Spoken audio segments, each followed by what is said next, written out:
To dive into a beautiful lecture that Neville Goddard gave in 1954 called The Coin of Heaven.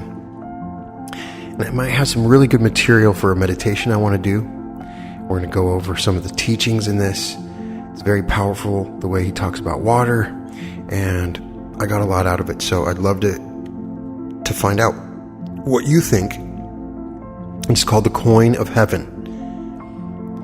This being my last Sunday for a year, Neville says, I wish to leave no doubt in your mind of what I tried to tell you in the last 19 lectures. So I am going to ask you a question, which you can silently answer yourself. Have you lived this life of yours in such a way that you desire to live it again? Well, if you haven't, you'd better listen very carefully to what I will say this morning. If you have not already started, for may I tell you, the next life is this life. When the eye is opened, you will see it, that man, unless he awakes and changes the tracks of his life, he walks them forever. So if you have not lived this life in such a way that you really desire to live it again, you start now to interfere with these tracks and laying new tracks. It's interesting that he says the word tracks, which evokes the idea of train track, or in reality transurfing, life tracks. And so we see this reference here of tracks, and that if we get on one life track, and we're on it forever. But we can choose now to choose a different track. Let me just give you one simple little vision. These are all true visions of the speaker. Lying on my bed, suddenly the eye opened. The inner eye opened, and I saw a man casually dressed in working clothes walking the sidewalks of a major city. As he came to a hole that was open to receive coal, in fact, the coal had just been delivered, he dropped something from his hand, and bending down, instead of picking up the thing dropped, he picked up huge hunks of coal that were scattered around the hole. And then my vision relaxed. When I reconcentrated the vision, it was on the early part of the scene of the man walking down the sidewalk. He came to the manhole. He dropped, as he had in the previous state. Bending down, he picked up the coal as he had done before. Everything was in detail. As I saw it for the second time, I said, now that scene hasn't changed one iota. My attention again relaxed. When I reconcentrated it, it was on the early part of the scene. Now I could prophesy for that man. I knew exactly what he would do every moment of time right up to the manhole. Then he would drop his package and not pick it up, but pick up the coal. I knew he would look into the manhole and then change his mind, either because someone below saw him pick it up and he didn't want the consequences of his actions, or else he had a change of heart. But I knew in detail what that man would do. We were walking tracks, and the tracks are forever. And by the mere curvature of time, your next life is this life. You simply replay it. So if you have not so played it that you are proud of it, you start now and you start the change today. So, we have given you a system by which you change it. For those who haven't heard why I say you walk tracks, you're standing forever in the presence of an infinite and eternal energy. And from this energy, all things proceed. But they proceed according to pattern. Energy is moving in a certain pattern. And you determine the pattern that it takes. For you actually lay down these tracks. Within you, that energy flows over by the use of your inner conversations. This energy, I call it now mind, follows the tracks laid down in a man's own inner talking. So if your inner conversations are not what they should be, I ask you today to start carrying on conversations within yourself from premises of fulfilled ideals. The man you want to be, the woman you want to be. If you have failed so far to embody it, now you begin to assume that you are that man, that you are that woman, and inwardly carry on conversations with your friends, those that respect you, or those you want to respect you, and carry on these conversations from the premises that they see you, the man and the woman that you want the world to see, just as though you were. And these words, inner words, which are really the breeding ground of future action, will lay down new tracks. And then the energy which is always flowing will flow over these tracks. And the conditions and the circumstances of life will change. If you do not lay new tracks, I will prophesy for you, you will find yourself repeating it, but you will not know you've done it before. In this life, we repeat over and over the same things. It's like we're in Groundhog Day. And many times, it happens over and over. And sometimes we can change our tracks, but we must lay down tracks with energy to move towards these new life tracks. Neville says, if I could only take you now into the inner vision with me and show you this room rising, everything rising in detail like a three-dimensional curtain ascending, but everything is moving up and yet it remains. It is so altogether automatic that it ascends every moment of time. The whole world is ascending. And as it ascends, the world remains the same. It's almost as though not a thing has happened, and so you can't see it. But if the inner eye opens, you see it ascend, and as it leaves off, that which begins is the duplicate, the perfect duplicate of those things that rose, and it rises in a three-dimensional manner. So that when a man goes over these tracks, he is totally unaware that he has walked them forever. So I bring you a message to make you conscious. Man must awake from the dream, where he is simply an automaton. He moves like a machine. Then he begins to awake, and when he awakes, then he is not that man at all that he seemingly in the past played for eternity. He awakes into a new being, a new man. Now the new man is a man of new conversations. As told you in Ephesians, put off the former conversations, they belong to the old man that is corrupt, and put on the new man by a transformation of mind. And the new man is identified with completely new words. He speaks only the kind things. He is incapable of any unlovely thought in the world. He is incapable of even listening to the unlovely, for inwardly he speaks only the kind, only the loving things of the world. Then he finds himself awakening a man within that was asleep. He awakens the second man, which is called Christ Jesus in the Bible, which I tell you now is your own wonderful, loving imagination. When imagination awakes, it is incapable of being exercised in any way outside of the loving way. So every time you use your imagination lovingly, you are literally awakening this inner man, and you're meditating God to man. If I think of anyone in a loving way, I'm in contact with the being, and God flows toward him. So if you have questions about using the idea of imagining for other people in a negative way, it doesn't work. For if you're meditating God to man, you have to be imagining lovingly. And then these things work.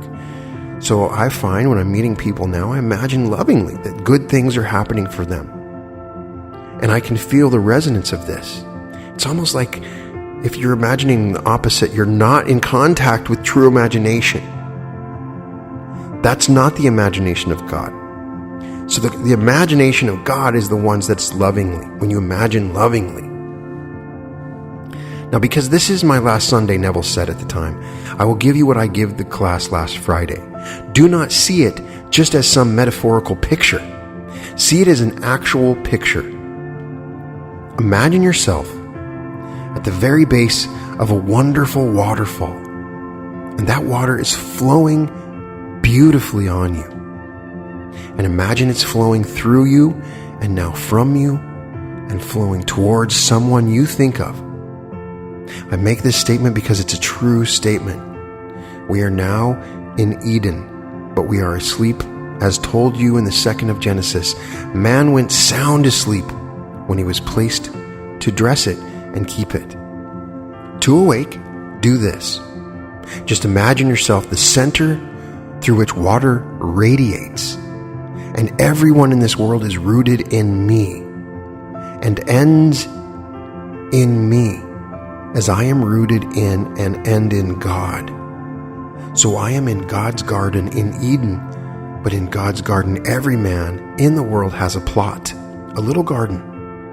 In that garden, there are trees that grow. You can see them. If I look at this man now and inwardly look at his plot in my garden, I will see the trees. Some will be called healthy. Some I call wealth. The tree of dignity, the tree of nobility, the tree of being wanted. They may be withered. They will never really die, but they may be withered. They are in need of water. So just imagine that you are watering that plant and see in your mind's eye the leaves appear on what formerly was a barren plant. See the fruit appear. And wherever he is in the world, as you water his garden, which really is your own garden, as you water it, he will embody the very qualities that the tree is now beginning to bear and radiate. You name the tree, whatever you name it, that is. And you name this one if you know he is unwanted. He wants to be wanted. You name it and let the water flow towards you. Imagine it's growing healthily in that garden. And see it put out its leaves and see it put out its fruit. Wherever he is in the world, he will begin to be wanted by the people in his world. If he is unemployed, it's a tree of employment, and see it radiate its leaves and radiate its fruit. He will be wanted and he will be gainfully employed. So I will be creating a rainbow meditation very soon based on this context and on this lecture. So keep an eye out for it. Going through this imaginative process is very exciting and powerful, and it's an easy way on a metaphorical level, but beyond that, to imagine for yourself and others. I tell you, this is not just an idle statement. Everyone here can do it, and everyone should do it. And whenever you water the tree in anyone's garden, at the same time, you are watering your own garden in the eternal one for God. In the eternal one of God. For I am the vine, and ye are the branches. Every man can say the same thing. So as you rise here, there are 2,600 of you. You individually are the central vine of God's garden, and everyone in your world is a branch in that vine. So when I, as a central vine, water a branch in my garden, at the same moment, I am being watered. And my garden is being watered in your wonderful garden. I don't have to water my own. Just by taking care of the many gardens in God's Eden, I take care of my own garden that is in the vine of everyone in the world. Now, I have found in my own experience on an energy level when I meditate, when you call upon energy to yourself and you blast out energy to others, it's something I do every morning. I send it to my kids. I send it to friends and business partners, and I have a list that I go through. The more I do that, the more of this energy comes to me. It's like you're opening up a river, okay? And the more energy flows, it's just going to clear up all those jams. Let the energy flow outward. You're not keeping the energy in. You're bringing more energy. The more you give out, the more that comes back. You try it, and you can bless everyone in the world. And eventually the eye opens, the ear opens, the inner man awakes, and you see the most glorious world. which is always here to be seen. Only we in our sleep had it shut out. We shut the whole wonderful golden world out by going to sleep and becoming an automaton. But take me seriously, for your next life is this life. You make this life what you want to make it. Because if you don't, you'll find yourself automatically, and you won't know it. Because as a sleeping person, you don't know you're walking the same track. But if I could only take you within me and let you see with the eye of the inner eye and watch these automatons in the world, sleeping people. Yes, the eye is open and they seem to be awake, but they're really sound asleep, for they're repeating the same thing. We get caught into a script and we move along in that script, and we are not aware that we are in a waking dream, that we are asleep, and we can wake up now, and you can wake up. Every once in a while, just ask yourself, am I dreaming? Give yourself moments of the day where you say, this is my reality. What is going on with my reality? Take that moment to find your inner screen. Now become conscious. As you become conscious, you enter the most glorious circle of awakened humanity. I call it the conscious circle of humanity, or as my old teacher used to call it, the brothers. It simply means the awakened man, and when he awakes, they're all glorious beings, for they are all the image of the divine one. So try it today with the art of revision. Check out my episode on the pruning shears of revision. At the end of this day, review today. If some unlovely thing in the day, don't allow it. You rewrite it. Take the same scene and rewrite it. And having rewritten it, replay it. In your imagination, you imagine the action to be unfolding, and you replay everything in the world. As you replay it, as you ought to have played it in the first time you've changed it. At the moment is never receding, as people think the moment is advancing. Now, this may seem an insane statement to tell you, that yesterday is today's future. It seems insane. You think it's not, it's past. But by the curvature of time, you will discover, but you will not know it, because you will be asleep unless you begin to awaken, and you will come upon what is yesterday in your future. For the moment is never receding. It is always advancing into the future to confront us.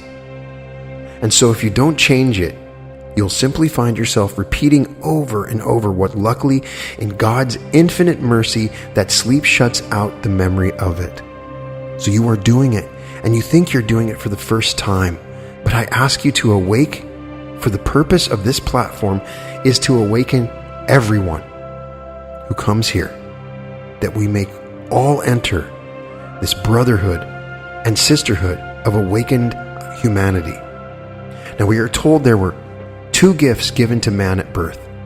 It doesn't mean this little birth, when I left my mother's womb, but when I left the womb of my father. That is the grand womb, the womb of creation, when before the world was, he created me and made me perfect and set me in this world for a purpose. Educative purpose. He gave me 2 gifts. He gave me his own mind, and he gave me the gift of speech, the very thing he used to create a world. So he spoke the world into being, and then he gave me the gift by which he spoke the world into being. So he gave me mind and speech. If I use the gift wisely and do it rightly, I will be led into the realization, into the fulfillment of my every desire. Not one is beyond my ability to realize.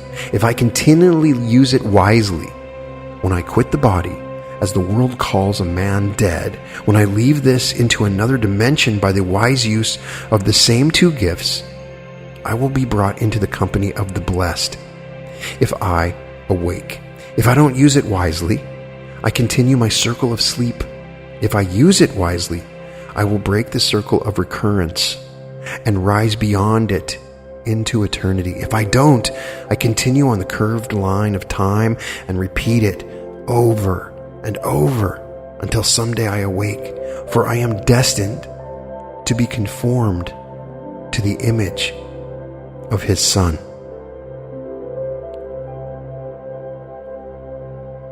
You can continue in this way by becoming powerful and awakening to this new dimension, this new idea of thought. You can take on the very power that God has. It's very interesting. Neville is saying that we were created for this purpose, and this is our purpose right now, this learning that we're going through right now. So I have no doubt that everyone will awake. But why not start the awakening process now? If you read Neville Goddard, he talks about the law and the promise, and we are starting to talk about what the promise is. I had an interview with 2020 and check that out. We're all going through the promise, and I think at a point when we realize we are awakened and we are God with low-keyed power in this particular setting, that we don't continue to incarnate as automatons, continuing in these states over and over again. These teachings are going to be what allow us to escape. So I have no doubt that everyone will awake. And why not start the awakening process now? And you start it by practicing the art of revision. You try it. Don't treat it idly. I ask you, and I beg you to read over and over again the chapter, The Pruning Shears of Revision, and take it day after day. And never let the sun descend upon your wrath. Any vexation or any problem of the day, resolve it before you sleep, and carry that resolved picture into sleep, and you will find the inner man awakening. But you try it with friends, and you are the grand waterfall. Now, the other day, with my other business, my bookstore, October to the beginning of November is always kind of a slow time right before December, and just had a very, very slow day. And so I was like, yeah, I got the art of revision. I'm going to just revise my day financially, that it turned out it was a good day. And the numbers were different. And I imagined, I felt it. I believed it. And then when I woke up the next day, my sales had doubled, making up for the previous day and making it the same as the day before. Of course, my mind is going to attribute cause to that. But it felt like my process of revising had put this momentum towards what I was doing. And it's a lesson that you can test for yourself. You don't have to have faith. Just try it and see if you start to see the things change. Resolve it before you sleep and carry that resolved picture into sleep. But you try it with your friends, and that you are the grand waterfall. The water is coming from you to your friends, and you become the waterfall.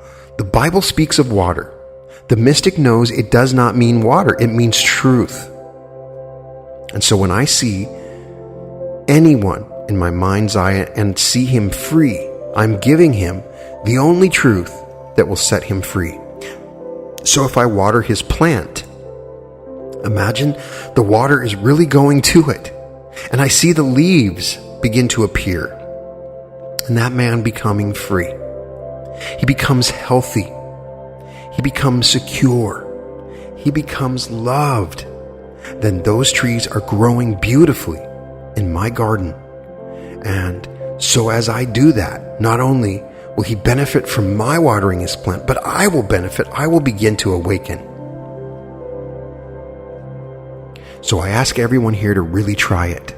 Now, I know today the title was The Coin of Heaven, but this being the last day, I thought I would simply give a sort of quick summary of what I have tried to tell you. For the purpose behind the 19 lectures was to stimulate you to interfere with your time track, that you may do something about it, for the passage of time cannot change it.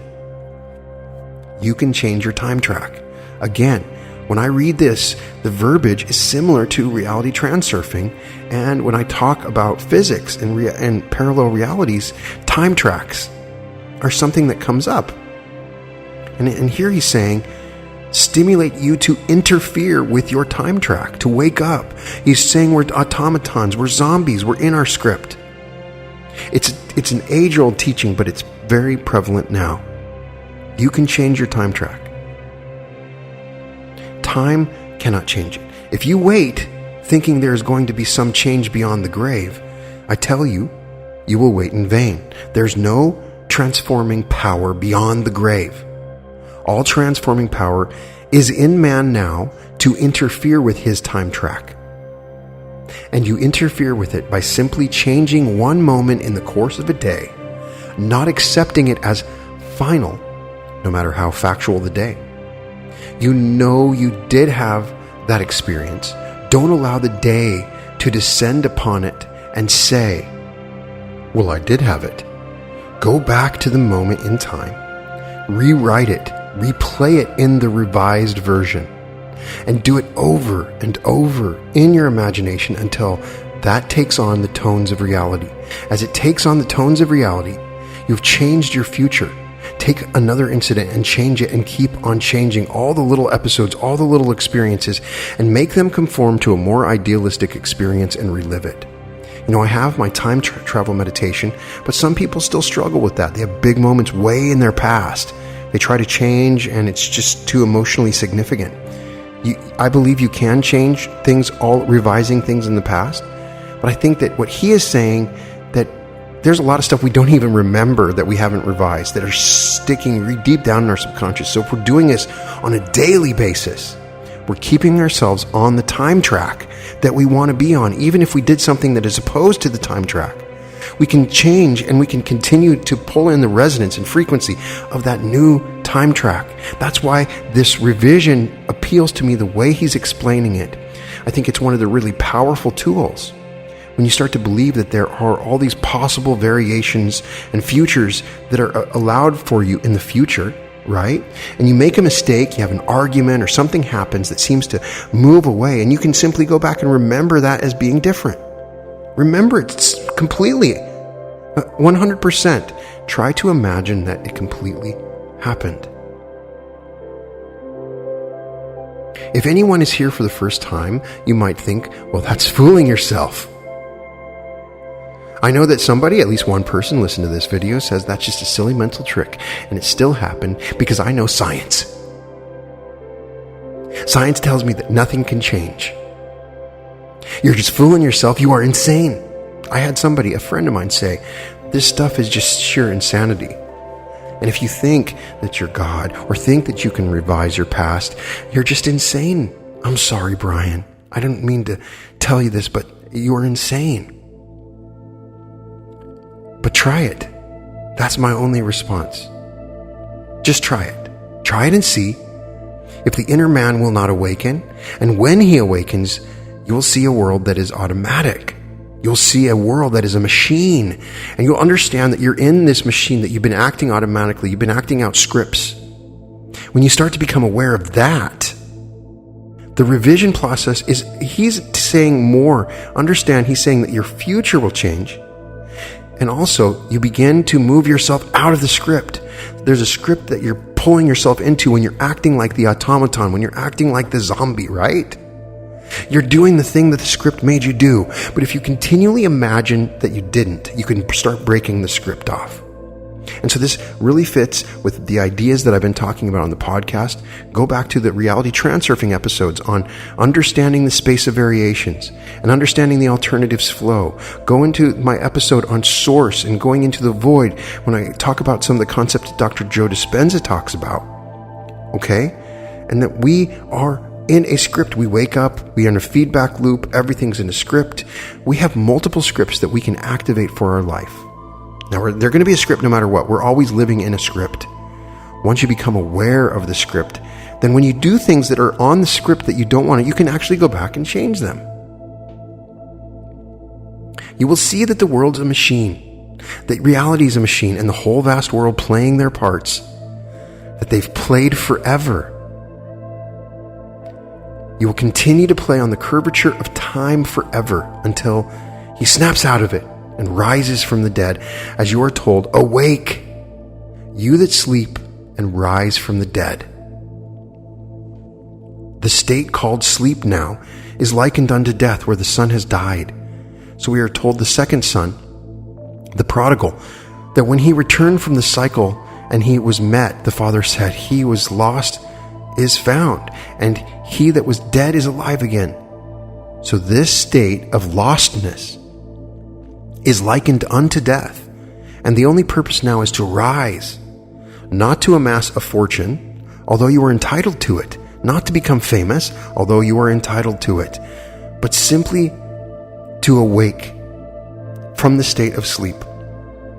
And I know of no other way to awaken a man or woman unless I can show how mechanical he is. And if you will take and practice seriously the art of revision, the eye will open and you will have the experiences the speaker spoke of. You, too, lying on your bed, will find the eye peering into a city that may be 2,000 miles away, and there you will see more clearly than I see you now, and you will watch the tracks of a man and then disinterest, and all of a sudden you decide once more to be interested, and you don't have a memory image of the man. You see the whole thing all over again. You see the man walk the same sidewalk. He does everything he did a moment before, then take it back again. That track is laid forever, and he will walk it forever until he awakes. So I ask everyone here to take me seriously. If this seems a bit too mystical for you, I don't apologize. It's the only thing I can give you. For as I begin to awake, I've got to give you the food on which my Father feeds me. He feeds me on new ideas. He changes my values. He changes all my meanings in the world. I don't have the same meaning I had last year. I don't have the same values I had last year. For the motives I had last year might have been along a different line. But then all of a sudden things change, and you can't place value where formerly you placed it. You can't place it on wealth. You can't place it on names. You can't place it on recognition. All your values change. And then you begin to inwardly see a new, wonderful world. So I tell you, this garden of which I speak is a true garden. This you call the world. Don't believe for one moment you're in exile. This wonderful, visible, objective world of ours is not a place of exile. It's the living garment of my Father. It really is his living garment, but it needs interpreters. Individual men come as they begin to awaken, and they will interpret for you this strange, discordant harmony. For to you, if I tell you everything in this world is related by affinity to your own mental activity, you can't see it, and so you can't quite see this discord as related to you if you didn't think that way that you know of. You weren't conscious of it. If you were conscious of the activity within you, you would see everything related to yourself, your own being. What you do not know, see. You will still know it is still related. So interpreters come because the interpreter, as he begins to awaken, he knows this wonderful world has a voice for him that speaks of things behind the veil. Behind the veil of your own mind. For behind your face right now, there's an activity of your own imagination. And that activity, could you see it? You would see it projected as the conditions and circumstances of your life. Not one thing is out of order. Change the activity and you change the world in which you live. And you change that activity by the changing of your inner speech. For speech mirrors your mind, and your mind mirrors God. If you don't change the speech, you haven't changed the activity. And if you don't change the activity, you can't change the conditions of life. For they only come bearing witness of this interaction of your mind. So you want to change, I hope you do. But if you can now reflect upon your life, be it 10 years or be it 60 years, and you can't say within yourself, I would want to live this again if I had the freedom of choice, then you better start right now changing it, because I make you a prophecy. I make you a promise. Your next life is this life. So if you cannot now in reflection say, I desire to live it again. Then start today to lay down new tracks.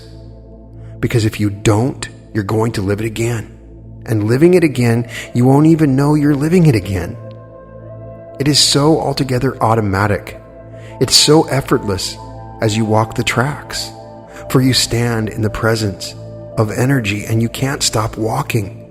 You've laid them and you will walk them, and the curvature of time will bring you back and back and back forever and forever until you break it. And you begin to awaken.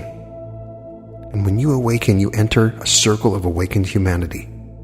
And I'll tell you, know them more intimately than anyone you know in the state of sleep. There is not a person on earth that you know as intimately as those who have awakened when you awake.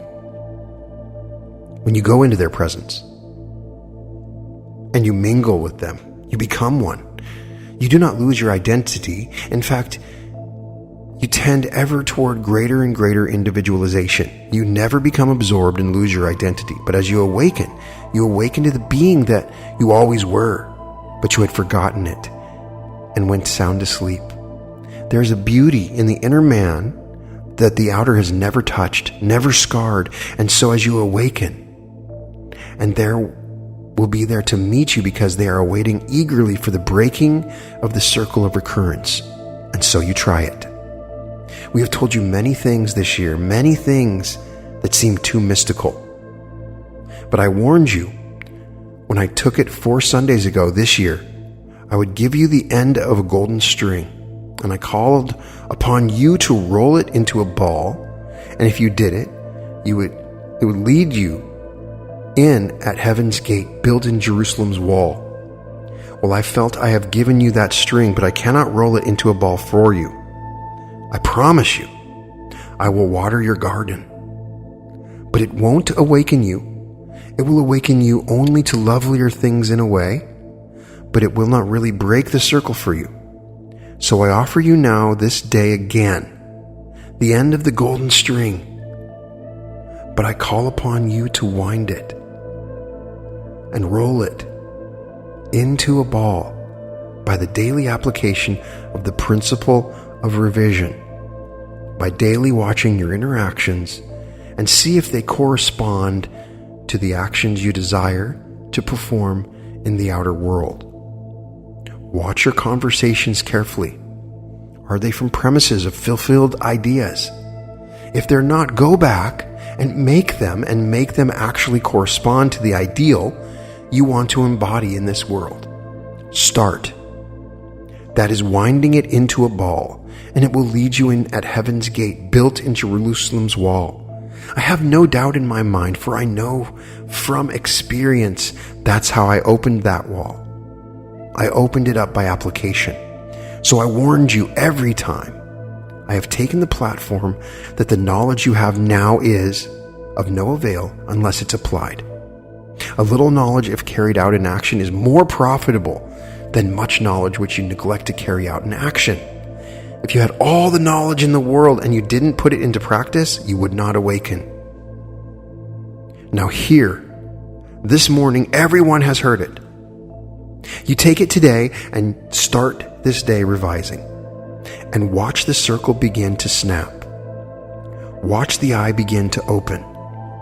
And I tell you, there isn't a gift on earth, there isn't a possession in the world that you would want more than the opening of the eye when the eye opens. That's why I say your values change. The meaning of life changes. For you wouldn't sell the eye that opens for all the wealth of the world. You wouldn't exchange it for any recognition in the world now conferred upon the so-called great. You see, the so-called great all equally sound asleep, playing their parts, walking curved lines, and then you snap it and move into a wonderful world of awakened humanity. And there you see these glorified beings, but really glorified beings, who preceded you into the conscious circle of humanity.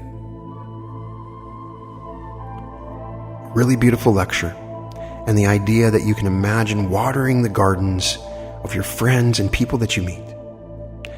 And by doing this, letting the water flow through you, you begin to awaken yourself. And you can awaken on a regular basis by revising your day and becoming aware of your imagination, told in such a beautiful way.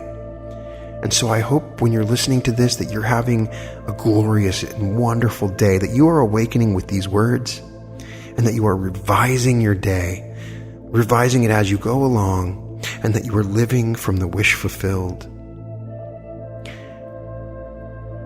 These are beautiful days as we become aware of these simple principles and apply them.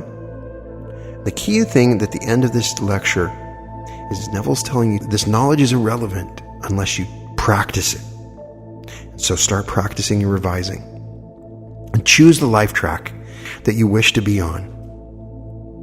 No matter what's happened, imagine it different, because you control your reality.